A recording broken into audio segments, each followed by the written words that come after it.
मित्रों नमस्कार। प्रथम वर्ष कला के हिंदी विषय में द्वितीय सत्र में आप सभी का बहुत बहुत स्वागत।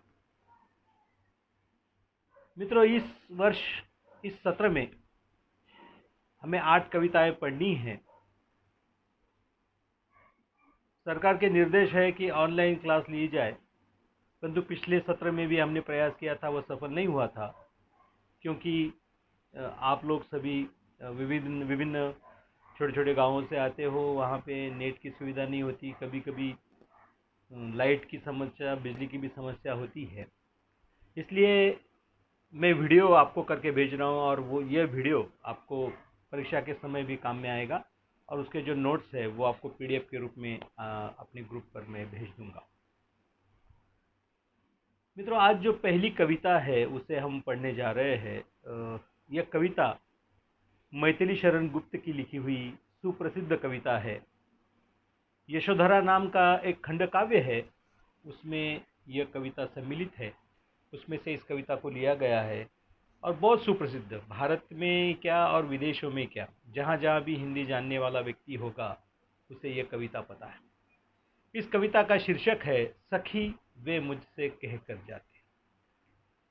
ये जो कविता है इसकी पार्श्वभूमि यह है कि सिद्धार्थ गौतम बुद्ध के जीवन पर यह कविता है कि सिद्धार्थ जब बाहर निकले, राज्य में वो जब घूम रहे थे अपने प्रधान के साथ, तो उन्होंने देखा था कि कोई बूढ़ा व्यक्ति है, कोई रोगी व्यक्ति है, कोई व्यक्ति मर गया है।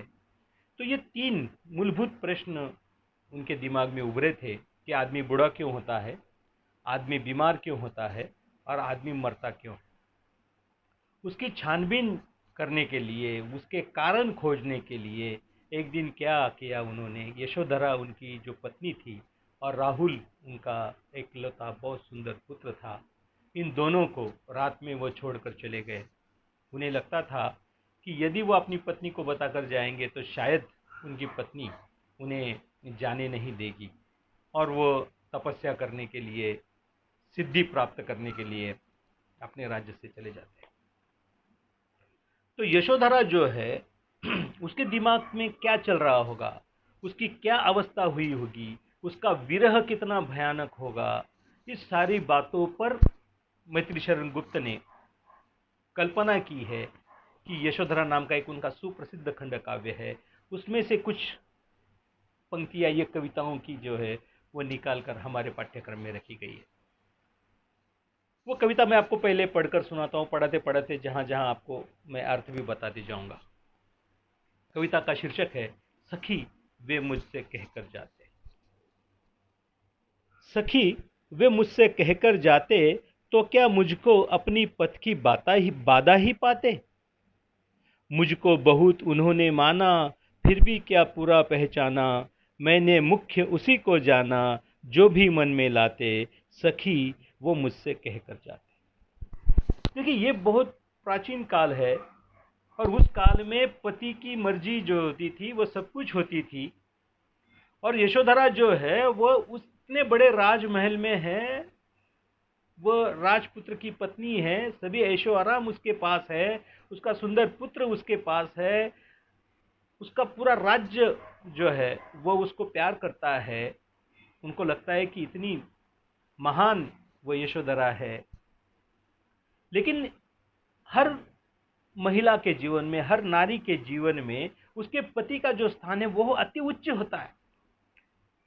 उसको सब कुछ है लेकिन पति उसके पास नहीं है, और वो जो दुख है, वो जो पीड़ा है, वो जो विरह वेदना है, वो अपनी इस कविता में वो कहती है। वो अपनी सखी से कहती है कि हे सखी, अगर मेरे पति मुझे कहकर जाते तो क्या मैं उनको रोक लेती क्या।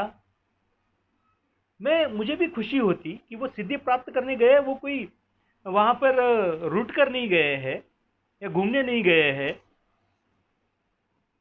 समाज का कल्याण, जग का कल्याण, संसार का कल्याण करने के लिए, कुछ मूलभूत प्रश्नों के उत्तर खोजने के लिए गौतम बुद्ध चले गए, अर्थात तब वो सिद्धार्थ थे, वो चले गए हैं। तो वो जो दुख है वो कहती है मुझको उन्होंने अपना माना, फिर भी क्या पूरा पहचान, उन्होंने माना कि यशोधरा मेरी बहुत अच्छी पत्नी है, लेकिन उन्होंने मुझे पहचाना नहीं, मुझे पहचानने में कहीं चूक गए।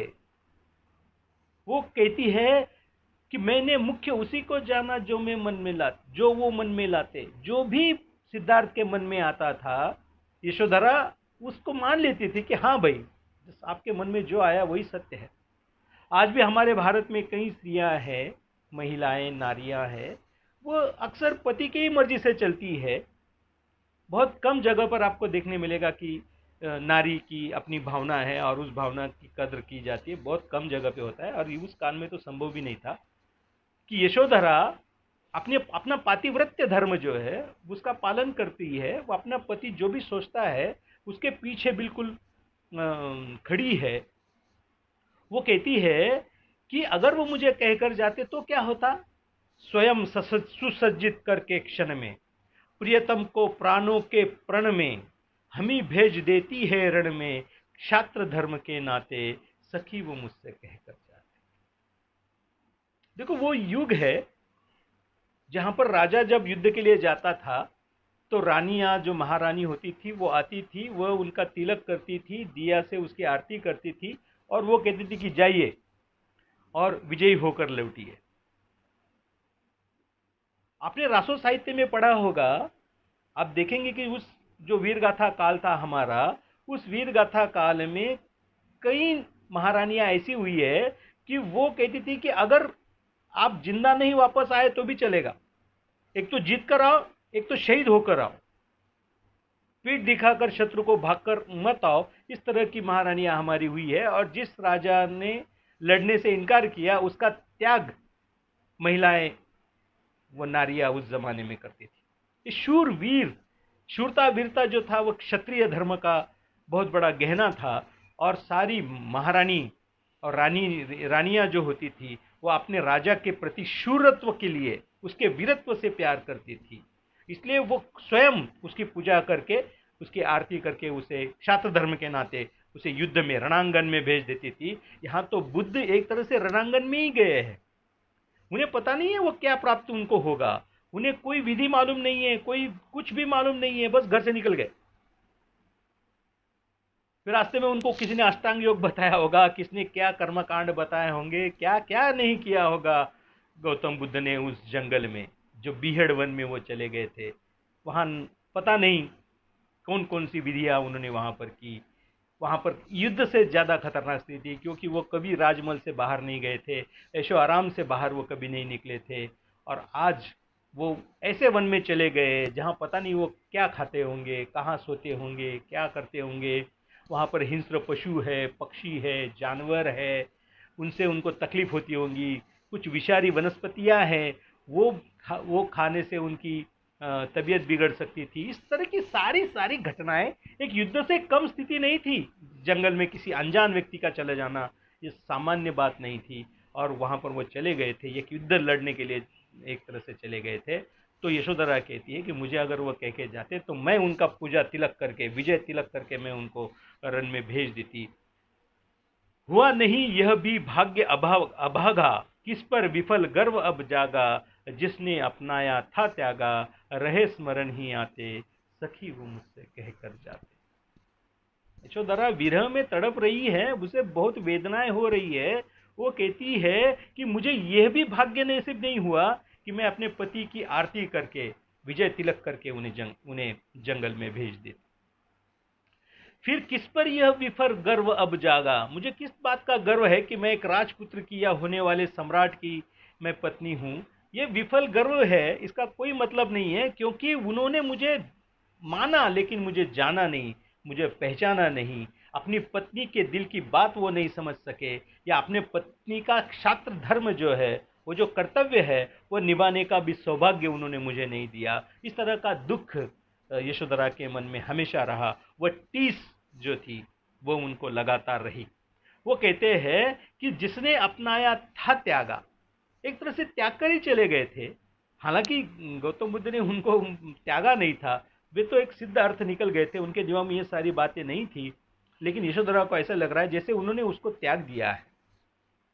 और फिर कहती है रहे स्मरण ही आते हैं, भले ही उन्होंने मुझे त्याग दिया हो, लेकिन उनका स्मरण जो है, उनकी याद है, वो मेरे दिल से मिटाए नहीं मिटती। मुझे बार बार उनकी याद आती है। इतने भरे पूरे महल में सब कुछ सुख सुविधाएं हैं, लेकिन मेरे पति नहीं हैं। इसकी हर एक पल पल पल मुझे उनकी याद आती है। हर एक पल मुझे वो वेदना, वह दुख, वह दर्द, वो विरह जो है वो असहाय हुआ जा रहा है। इस तरह से वो अपनी सखी से यशोधरा कहती है। आगे वह कहती है, नयन उन्हें हैं निष्ठुर कहते, पर इनसे जो आंसू बहते, सदै हृदय वे कैसे सहते, गए तरस ही खाते, सखी वो मुझसे कह कर जा। देखिए कितनी जबरदस्त भावना है। उनकी आंखें जो है वो एक प्रकार से धिक्कार रही है गौतम बुद्ध को। कहते कि अरे यार, क्या निष्ठुर व्यक्ति है। उसने ना अपनी पत्नी को बताया, ना अपने बच्चे से उन्होंने प्यार किया, ना माँ को, ना पिताजी को बताया, ना राज्य में किसी को बताया, बस उठ के रात में चले गए। तो मेरी आंखें जो है उन्हें निष्ठुर कहती है, लेकिन जब उनसे जो आंसू बहते हैं, देखो आंखें निष्ठुर कह रही है और आंखों से नीर बह रहा है, पानी बह रहा है, आंसू बह रहा है। वो आंसू जो है, सदै हृदय वे कैसे सहते, गए तरस ही खाते। एक सदै हृदय के व्यक्ति है गौतम बुद्ध। वो अपने स्वार्थ के लिए नहीं गए हैं, वो अपने राज्य की सीमा बढ़ाने के लिए नहीं गए हैं, वो कूटनीति सीखने के लिए नहीं गए हैं। तो वो मानव संसार के कल्याण के लिए गए हैं कि मनुष्य के जीवन में ये जो तीन मूलतः दुख है कि आदमी बीमार क्यों होता है, आदमी बूढ़ा क्यों होता है और आदमी मर क्यों जाता है, इन प्रश्नों के उत्तर खोजने के लिए वे चले गए। गौतम बुद्ध के एक मूल सिद्धांत है उनका कि जो भी संसार में है, जो भी घटित हो रहा है, उसके पीछे कोई ना कोई कारण है। और अगर हमने कारणों का पता लगा लिया तो हो सकता है कि हम वो दुख आने से पहले ही सावधान हो जाए, वो दुख हमारे जीवन में आए ही नहीं। हम कैसे बीमार हो गए अगर हमें पता चल गया तो बीमारी से हमें इजाद मिल जाएगा। हम कैसे क्यों बूढ़े होते हैं अगर इसका कारण पता चल गया तो हम बूढ़े नहीं होंगे। अगर मृत्यु किस चीज से आती है पता चल गया तो हम अगर सावधानी बरते तो हम मृत्यु को प्राप्त नहीं होंगे। उन कारणों को अपने जीवन से हम हटा सकते हैं। इसलिए गौतम बुद्ध जो है वह समाधि के लिए या प्राप्ति के लिए, सिद्ध प्राप्ति हेतु वहां पर चले गए। तो वो सदै हृदय के व्यक्ति है। तो वो सदै हृदय का व्यक्ति, और मैं भी एक सदै हृदय की महिला हूं, मेरे हृदय जो है वो उसको निष्ठुर नहीं कह सकते।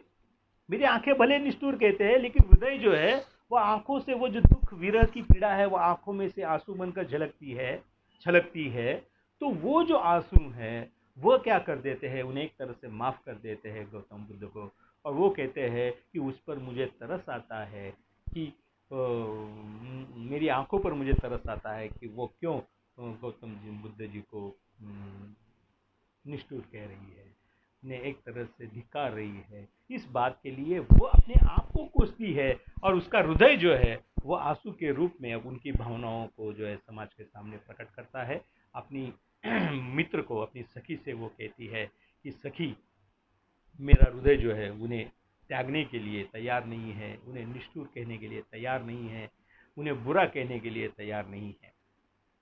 फिर वो आगे देखो कितनी सुंदर पंक्तियां हैं मैथिली शरण ने लिखी हुई है। वो कहते हैं, जाए सिद्धि पावे वे सुख से, दुखी न हो इस जन के दुख से, उपालंब हूँ दू मैं किस मुख से, आज वे अधिक भाते। देखो ये भारतीय स्त्री का स्वरूप है कि उपालंब भी देना चाहती है लेकिन उपालंब वो दे नहीं रही है। उन्हें निष्ठुर कहना चाहती है लेकिन निष्ठुर नहीं कह रही है। उन्हें गुस्सा आ रहा है अपने पति पर जो उन्हें बिना बताए चला गया, लेकिन उसको भी वो कबूल नहीं कर पा रही है कि वो निष्ठुर है। ये जो प्यार है, ये जो प्रेम है पति के विषय में, ये भारतीय स्त्री की पतिव्रता जो धर्म है, वो धर्म, वो हमारी संस्कृति, हमारे देश और हमारे धर्म को बचाए हुए। पाश्चात्यों में आपने देखा होगा, आपने सुना होगा, अखबारों में आप पढ़ते होंगे कि कॉन्ट्रैक्ट मैरिज अब होने लग गए हैं। हमारे देश में ऐसा नहीं है। हमारे देश में जब एक बार शादी हो जाती है तो हम मानते हैं कि 7 जन्मों का हमारा रिश्ता है, और गौतम बुद्ध और यशोधरा जैसी महिलाओं का तो शायद 7 युगों का उनका संबंध होगा। वो कैसे अपने पति को बुरा भला कह सकती है? इसलिए वो कहती है कि जाए सिद्धि पावे वे सुख से, दुखी ना हो वो जन के दुख से। वो जिस सिद्धि प्राप्त के लिए गए हैं, जिस सिद्धि प्राप्त हेतु वो जंगल में चले गए हैं, उन्हें वह सिद्धि प्राप्त हो जाए और वे जन के दुख से दुखी ना हो। ये दुनिया दुख का सागर है। ऐसा कौन है संसार में जो दुखी नहीं है? सारा संसार जो है ये दुख का सागर है, और इस दुख के सागर से वो इतना दुखी ना हो। अगर वो दुखी हो जाएंगे तो शायद सिद्धि प्राप्त में उन्हें तकलीफ हो। इसलिए वो कहती है कि वो सिद्धि प्राप्त करने गए हैं तो उन्हें वो सिद्धि प्राप्त हो जाए। वह हमारे जन के दुख से, जनता के दुख से, दुनिया के दुख से दुखी ना हो। उपालंब दूं मैं किस मुख से, आज वे अधिक बात। उपालंब मतलब एक तरह से उनको कोसना। मैं उनको कैसे कोसूं, मैं उन्हें कैसे भला बुरा कह दूं। और बहुत जबरदस्त वाक्य है दोस्तों, आज वे अधिक वे भाते। आज वो मुझे बहुत भार है कि वो अपने लिए नहीं गए हैं, मानव समाज के कल्याण के लिए वो गए हैं। इसलिए मुझे उन पे गर्व ही हो रहा है, मुझे अभिमान हो रहा है, मुझे अच्छा लग रहा है। मैं आनंदित हूं, आह्लादित हूं कि मेरे पति विश्व कल्याण के लिए, विश्व मानवता के कल्याण के लिए जो मूल दुख है उनके प्रश्नों के उत्तर के खोज में गए हैं। मुझे आनंद है, लेकिन मैं किस तरह से उसे प्रकट करूं? वो अगर मुझे कहकर जाते तो ये मेरा आनंद जो है वो दुगना तिगना लाखों गुना बढ़ जाता। इसलिए उसे लगता है कि मुझे सब कुछ पता है कि मेरे पति जो है वो एक महान पुरुष है, मानव से महामानव की यात्रा करने के लिए वो जंगल में चले गए हैं। मुझे पता है कि वो जो सिद्धि प्राप्त करने गए, वो सिद्धि जब प्राप्त करके आएंगे तो मानव समाज के लिए एक नया द्वार खुलेगा। मानव समाज एक बड़े स्तर पर, बड़े फलक पर उसके उत्तर जो है वो दिए जाएंगे, और मानव समाज को सुखी करने के लिए गौतम बुद्ध प्रयास करेंगे। उसे पूरा यकीन था। अंतिम चरण है दोस्तों, अंतिम पंक्तियां, गए लौट भी वे आएंगे। उनको पता है गए हैं तो लौट के आएंगे, उन्हें कुछ नहीं होगा। मुझे पता है कि उन्हें कुछ नहीं होगा, क्योंकि जो आदमी सत्य के लिए चला जाता है, सत्य की खोज में चला जाता है, सत्य के लिए जो लड़ता है, उस आदमी का पराभव असंभव है। वो कभी हार नहीं सकता। आपने देखा होगा, एक पंचा पहन कर निकला हमारा महात्मा गांधी, मोहनचंद करमचंद गांधी, एक पंचा पहन के निकले। बस नमक, एक मुट्ठी नमक उठा लिया और अंग्रेजों को इस देश से भागना पड़ा। सत्य की ताकत बहुत बड़ी होती है मित्रों। सत्य के आगे कुछ नहीं है। कितने भी ईश्वर मढ़ लो, कितने भी झूठे सिद्धांत आप मढ़ लो, सत्य के आगे सब झूठ है। सत्य ही जीतेगा, सत्य भले एक हो। आज रामनवमी है दोस्तों। आपको पता है कि प्रभु राम जब वन में चले गए और सीता माता को जब रावण लेकर चला गया, प्रभु राम के साथ मात्र लक्ष्मण थे, कोई नहीं था। हालांकि वो सम्राट थे उस युग में। अगर वो चाहते किसी दूत को भेजकर वो अयोध्या से अपनी सेना मंगा सकते थे, लेकिन प्रभु राम ने ऐसा नहीं किया, क्योंकि सत्य उनके साथ था। और इसी कारण वो दोनों भाई निकले सीता की खोज में, सीता माता की खोज में। और जब उनकी मुलाकात हनुमान से हुई, फिर सुग्रीव मिले, फिर सारी बंदरों की सेना लेकर उन्हें पता चला, फिर जटायु ने उनको बताया कि माता सीता को रावण ले गया है लंका। और फिर वे समंदर की ओर गए, फिर उन्होंने वहां पर राम सेतु बनाया। ये आपको पता है। रावण तो बहुत बलशाली था। उस युग में रावण की बराबरी करने वाला कोई योद्धा नहीं था, जिसने कड़ी तपस्या करके शिव जी के शिवलिंग को प्राप्त कर लिया था, जिसने शिव तांडव स्तोत्र लिखा था। प्रकांड पंडित, बहुत विद्वान, शूर, वीर, कहते हैं कि स्वर्ग के जो इंद्र है वो भी भागते थे रावण को देखकर। त्रिलोक में साम्राज्य था रावण का, लेकिन असत्य के साथ थे, असत्य उनके साथ था। परिणाम आपको मालूम है कि हमेशा सत्य की जय होती है। अकेले राम, प्रभु राम और लक्ष्मण, भ्राता लक्ष्मण, ये दो ही व्यक्ति है वहां पर, मनुष्य है, बाकी सारे के सारे बंदर है। बंदरों के साथ भी उन्होंने इतना बड़ा महायुद्ध किया, और उस महायुद्ध में रावण जैसे महापराक्रमी, कुंभकर्ण जैसे महापराक्रमी, इंद्रजीत जैसा, मेघनाद जैसा इतना बड़ा शूर योद्धा, इनको धूल चटाई। इसका मात्र और मात्र एक ही तत्व था, और वो था सत्य। पांडवों के साथ भी सत्य था, इसलिए 100 कौरव होने के बाद भी उन्होंने उन कौरवों को हराया।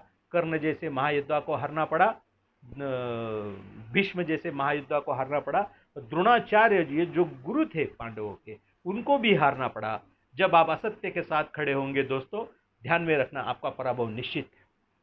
अगर आप सत्य के साथ है, अकेले है लेकिन सत्य के साथ है, आपकी जीत निश्चित है, आपको कोई नहीं हरा सकता। सत्य सत्यमेव जयते जो कहा जाता है, हमारे भारतीय संस्कृति का मूल है कि हम सत्य के साथ रहे तो हमारा पराभव कभी नहीं हो सकता। दुनिया भली पूरी की पूरी दुनिया आपके खिलाफ हो जाए, आप ही जीतोगे, क्योंकि सत्य आपके साथ है। इसलिए जीवन में कभी सत्य नहीं छोड़ना चाहिए। यशोधरा जी कहती है, गए लौट वे आएंगे, कुछ अपूर्व अनुपम लावेंगे, रोते प्राण उन्हें पावेंगे, पर क्या गाते गाते सखी वो मुझसे कहकर। वो गए हैं तो सिद्धि प्राप्त करके आएंगे, कुछ अपूर्व अनुपम लाएंगे। उनको पता है कि वो कोई बगिया में या किसी बाजार में फूलों की माला लेने नहीं गए। अनुपम, अदम्य, अनुपम, अपूर्व, जो आज तक दुनिया में किसी को नहीं प्राप्त हुआ, वो प्राप्त करके वे आएंगे। और वो जब आएंगे तो रोते प्राण उन्हें पावेंगे। मेरे प्राण जो है, मेरी आत्मा जो है, मेरा मन जो है, रो रहा है लगातार, और वो जब तक आएंगे तब तक रोएंगे। मेरा इस पर काबू नहीं है, मैं मेरे मन को संभाल नहीं पा रही हूं, मैं मेरी आत्मा को संभाल नहीं पा रही हूं। वो रो रही है, वो दुखी है, अंतर मन से उसे बहुत गहरी पीड़ा है, और उस पीड़ा को मैं शांत नहीं कर सकती। वो तभी शांत हो सकती है जब मेरे प्रभु आएंगे, जब मेरे पति आएंगे। इसलिए वो कहती है कि रोते प्राण उन्हें पावेंगे, पर क्या गाते गाते, मेरे ये रोते हुए प्राण उन्हें गाते गाते स्वीकार करेंगे क्या, उन्हें उनका स्वागत करेंगे क्या। बस एक बात कि अगर सखी वो मुझसे कहकर जाते तो ये सब कुछ नहीं होता, मेरा मन आह्लादित होता, मैं उनके आने की राह में भी गाना गाती, मैं खुशी से झूम उठती। मुझे वो सौभाग्य मिलता कि मैं अपने पति को स्वयं रण में भेज रही हूं, स्वयं मैं उनको सिद्धि प्राप्ति के लिए भेजती, तब मेरे हृदय में अलग खुशी होती, मेरा मन हंस रहा होता, मैं बहुत खुश रही होती। लेकिन क्या करूं सखी, वो मुझसे कहकर नहीं गए। और इस तरह की पीड़ा मैथिली शरण गुप्त ने बहुत बेहतरीन शब्दों के साथ, एक महिला की पीड़ा, महिला की विरह भावना, एक भारतीय पतिव्रता स्त्री की इच्छा, मनोकामना, और अपने पति के विषय में जो उसका श्रद्धा भाव है, उसको प्रकट करती है ये कविता। इतनी बेहतरीन कविता है दोस्तों, पूरी दुनिया में जहाँ जहाँ भी हिंदी जानी पहचानी समझी जाती है, वहाँ के सारे लोग इस कविता से प्यार करते हैं। यशोधरा खंड काव्य, आपको भी कभी मौका मिले तो उसे ज़रूर पढ़ना, बहुत सुंदर कविता है। और इस यहाँ पर हम इस कविता को रोक रहे हैं, कविता यहाँ पर समाप्त होती है। अगली कविता के लिए हम अगले वीडियो में आपसे मिलते हैं। यह कविता और इसके जो नोट्स है वो आपको बहुत जल्द मैं अपने ग्रुप पर शेयर करूँगा। धन्यवाद।